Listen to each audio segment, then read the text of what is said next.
I want you to imagine that you are a professional writer. You're a professional writer, a publishing company comes to you and they request that you write a novel for them. Then they tell you something kind of strange. They tell you that they want to be the ones who decide who the main characters of this novel are. And what's more is they want to only tell you who those main characters are after the book is mostly finished. It's going to be a pretty tall order, right? That's going to be something that's kind of difficult, and it's going to be hard to keep those characters relevant in your story that you're writing.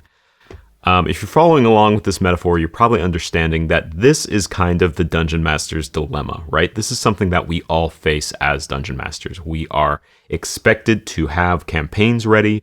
We're expected to have stories ready, experiences ready for the players before session 0 even happens, right? Before those main characters are even made by our players. So how do we keep those main characters relevant to the campaign as we play through it?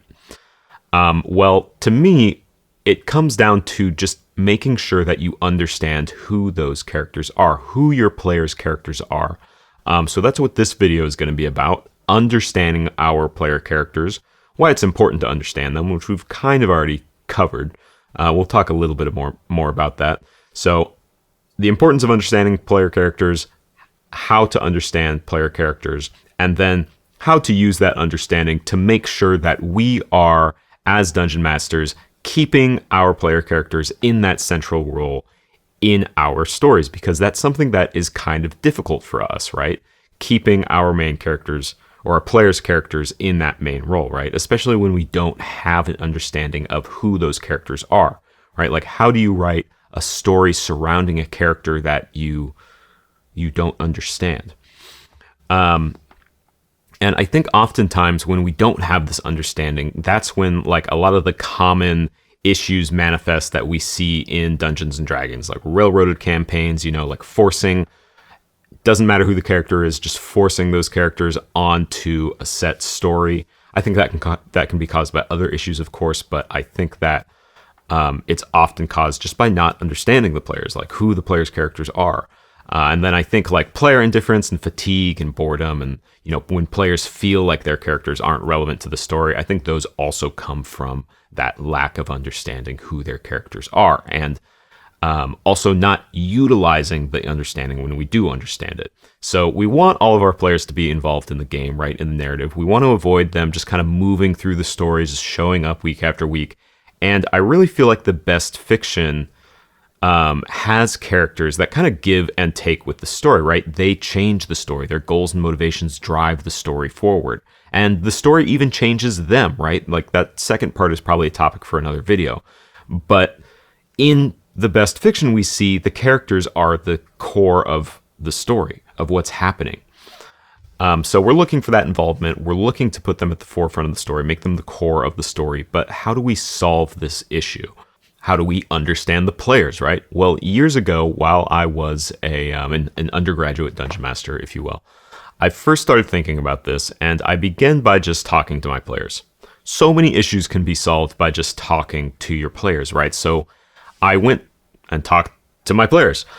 And I also think that if you're trying to understand a character, right, especially a character that hasn't been in any stories yet, whether they haven't been in a book or, a movie, maybe you're on a writing team or something. If you want to understand a character that hasn't been in anything, you really need to go to that character's creator. So that's what I did. I went to the character's creator, right, my players, and started talking to them. And this gave me some stuff to work with, right? But oftentimes players don't have more of their character built up than what comes with character creation in whatever tabletop system you're using, right? So Dungeons and Dragons, they might have a class, they might have a subclass, they might have a background, but even the background in Dungeons and Dragons is more just to kind of give them like skills and things they can utilize. I know there's ideals and flaws that they can list out, but that doesn't really create like a fully fleshed out character that can be used in stories. And what I found during these conversations is that players often, they want things out of the game, right? They want to have certain experiences. They have expectations for whatever tabletop system I'm using. If I'm using Dungeons and Dragons, then they might expect a dungeon and they might expect a dragon, right? They expect that kind of high fantasy. But they also have kind of a latent idea of who their character is, kind of like a subconscious idea of how they want to play this character. But when you ask them, well, who is your character?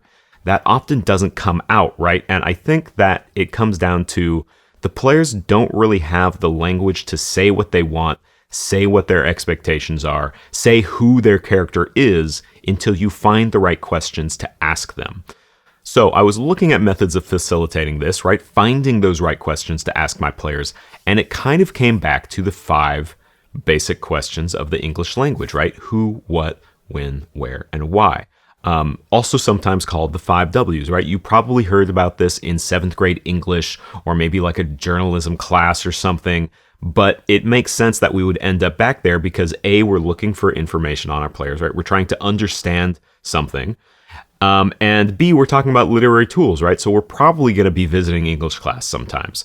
So I took the existing questions I had been forming, the existing information I felt I needed from my players to put them in that central role of the story, and let each W act as a reminder for the information that I needed, right? And so now I had a system to help my players express what they wanted. And if you're wondering, like, well, how does each W act as a reminder? I'm going to go through them one by one. There's only 5, so it won't take very long. Just to give you a better understanding of what I mean when I say, like, each one acts as a reminder and I use them to get the information out of my players, right? And then we'll move on to how to use that understanding of our players. So say you're sitting down, it's session 0, you are creating with your players to help create their characters, right? I also think it's important to do a session 0. I might do a session 0 video at some point, but that's not so much like writing and narrative related. But say you're sitting down during session 0, how do you use these questions? What sort of reminders am I talking about? And how do we get to that understanding of each character? Well, the first question you've probably guessed is who. When I am working with my players, in my mind, I'm asking myself, well, who is important in their lives, right? This is a reminder to build out their social network. I feel like the social network is important because it kind of grounds the players into the world and makes them feel like they're already a part of the world. Oftentimes when we start Dungeons and Dragons games, the characters don't really feel like they're a part of the world. That's definitely something I've experienced as a player when I do get to be a player, right? So I'll ask who they know, if they have any pre-existing relationships in the world, whether they have any family, friends, any important acquaintances, right? Maybe some rivals. Rivals are always great to begin with. I also really like to ask, and this is my favorite question to ask during this section, is who has wronged them in the past? And I ask it in that kind of leading way, right? I ask with the intention of kind of prompting them to give an answer, right? Because if you allow the player to put existing conflict into their backstories, if you help them put that existing conflict in their backstories, conflict is the main ingredient in any story, right? It's the driving force of most stories that we see. And so giving the player a chance to have a conflict they're already excited about immediately pulls them into whatever narrative you have, right? And so those conflicts could be really simple. They could be maybe their barbershop burnt down or something, and some bandits burnt it down. And so that is the group that has wronged them in the past. Well, now you can use those bandits, right? Those bandits can be working for your villain, and maybe that villain is even going and burning down barbershops or something, right? So I like to ask who has wronged them in the past. I'll also ask who has helped them in the past, give them a chance to build up some allies, because something I see between really early level games and really late level games, at least in Dungeons and Dragons, right? And a lot of tabletop games that I've played, is in early level games, the players are kind of like lone wolves in the world. They don't have a lot of connections, and in late level games, they have those connections. They have those people that they can go to rely on when they have some sort of issue they can't solve. So this just gives them a chance to have that kind of late level experience early on in the game. So I'll help kind of create NPCs with my players, allow my players to co-create NPCs with me, right? And something that I also like to just be aware of during this section is like, I'll ask my players, how comfortable with me taking control of these characters are they? So, for example, a cleric has some sort of father figure in his backstory. He might not want me to meddle with that character very much, right? He might not want me to make that character an agent of the big bad, because that character is core to who he is, right? And so I'll have that discussion with him. Another player might want that character to be an agent of the big bad. They might want that like really hard, sudden character change, right? But you want to be talking about that with your players when you're co-creating NPCs with them. As you know, the next question is what is important in their lives, what is going on in their lives. This is to help remind me to develop their goals and motivations, give them a chance to develop their goals and motivations, right? We aren't trying to create for our player characters, right? We're trying to help build up from that kind of dormant subconscious idea of who their character is into like a fully fledged character. So I want to know about their goals and motivations. So I'll ask, what have they been up to in the world? What's their normal day to day, right? This kind of tells us what has been important so far in their lives as they are thinking about like, well, what have I been doing in the world, right? I also like to ask what is important to them. What sort of philosophies about the world do they have? This kind of tells us the driving forces behind those actions. And that can be a really simple answer too. I've had players say that they like to party, right? That is their driving philosophy in the world. And so now the villain hates parties. It's silly, but it works, right? It gives them a motivating factor to fight against the villain. One of my favorite questions to ask during this this section, right? Developing goals and motivations, is just what goals do they have that they are currently trying to achieve? So maybe that guy whose barbershop burnt down, he's trying to get his barbershop back. Maybe he turned to a life of crime. Maybe he's a rogue and he's trying to get that barbershop back, right? So I like to ask about their goals, and then I also like to kind of jump ahead and ask, well, why haven't they achieved those goals yet? Because this lets the player throw roadblocks into the road that they're already excited to jump over. If there's a certain monster that they really want to fight in D&D that they've always wanted to fight, well, this gives them a chance to throw it into your game and gives them a chance to have some say in the game they're playing, right? That's what a lot of this is. And just as a side note, I think that traditionally motivating factors in D&D are kind of just like altruism and gold and getting that magic item to make yourself more powerful, right? Those are kind of the traditional like dungeon crawling motivating factors that we see in a lot of characters. But I want to move away from just that kind of altruistic model into fighting for more specific ideals. I feel like the more specific a motivation gets, the more dramatic our scenarios become. Like good motivations can give things heart in a way that just doing good for the sake of good kind of doesn't. You know, if you have a knight who is saving villages and he is just naturally altruistic, like that will get him to fight monsters, that will get him in the narrative probably even. But if that knight, maybe his village burnt down, and so in every crying child, like he sees himself, right? He sees himself as that 4-year-old that was like on the street or something. That's a pretty standard archetype for a hero. Like we've seen that in tons of media. But it makes things more tense during those scenes where he's like fighting to stop the village from being burnt down, right? It makes him feel like he's fighting more for something. And so that's something I try to remember during this section. When and where I kind of group together, they both help me to remember to build out the player's history, right? So if there's some big event, when did this big event happen? Was it years ago? Were they just a kid when it happened? Or did it happen a few months ago and they've just had their lives totally upended, right?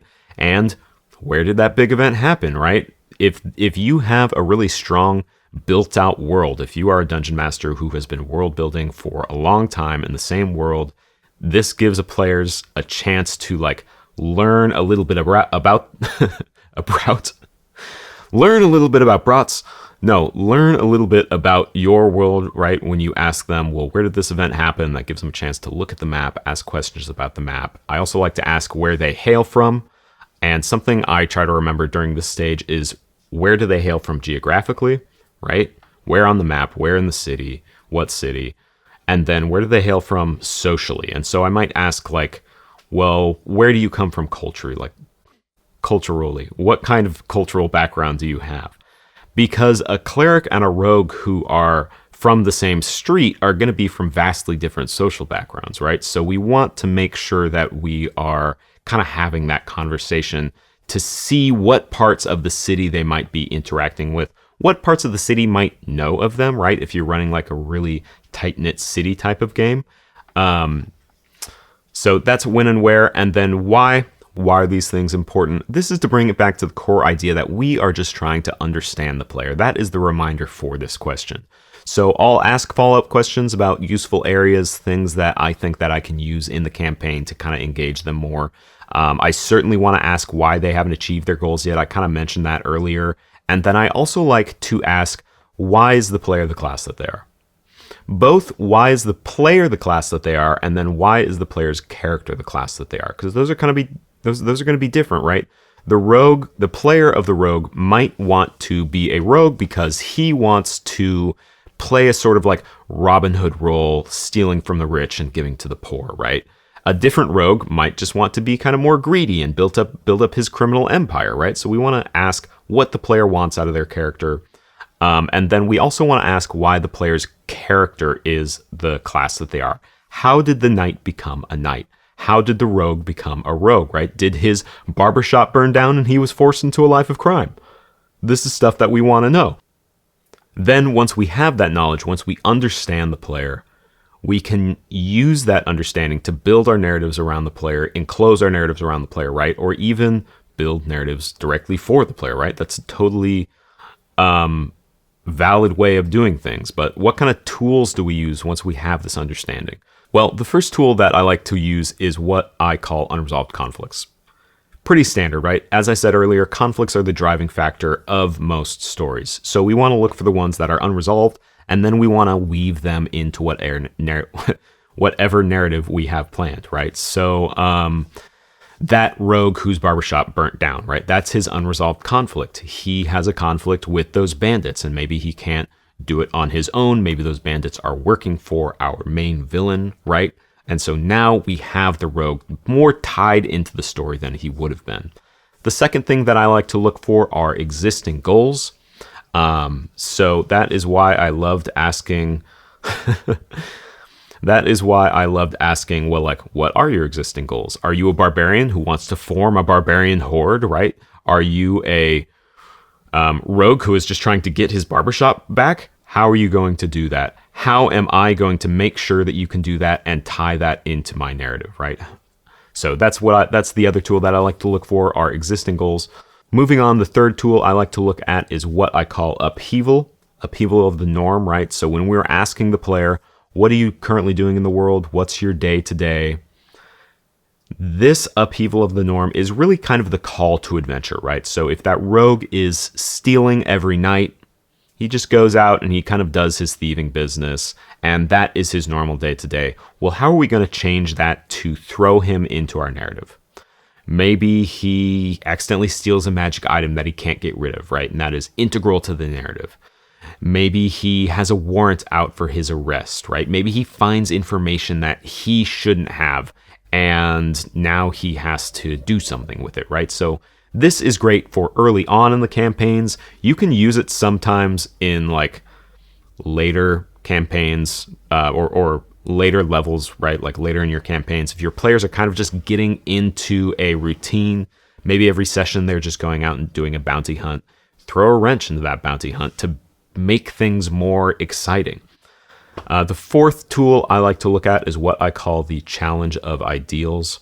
So this is a little bit more amorphous, right? And this is a little bit more difficult, and it really requires your player, whatever player you're using this with, if you're not using it with all of them. Sometimes you only use this with one player, right? It really requires that player to have a strong sense of who they are as a character, of what sort of philosophies drive them, right? And so earlier when I was asking, well, what sort of philosophies do you have? When we were asking our players, what sort of philosophy do they have? Again, it could be as simple as like they like to party, right? You need them to remember that they like to party, right? But then the villain hates parties again, right? The villain is directly challenging that character's philosophies, their core ideals.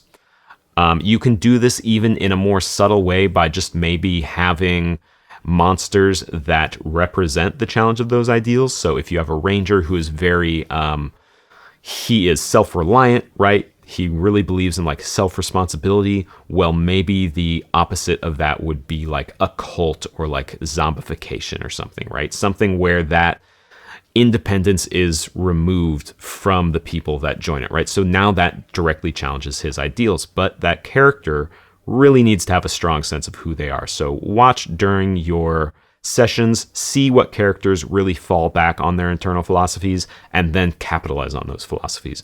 This is definitely something that works better kind of later in campaigns, and it works a lot better when you, as a dungeon master, during your recap each week, if you have recaps, kind of remind players of like why they did things. Like, why did that ranger go off on his own during that fight? Like, well, he was self-reliant.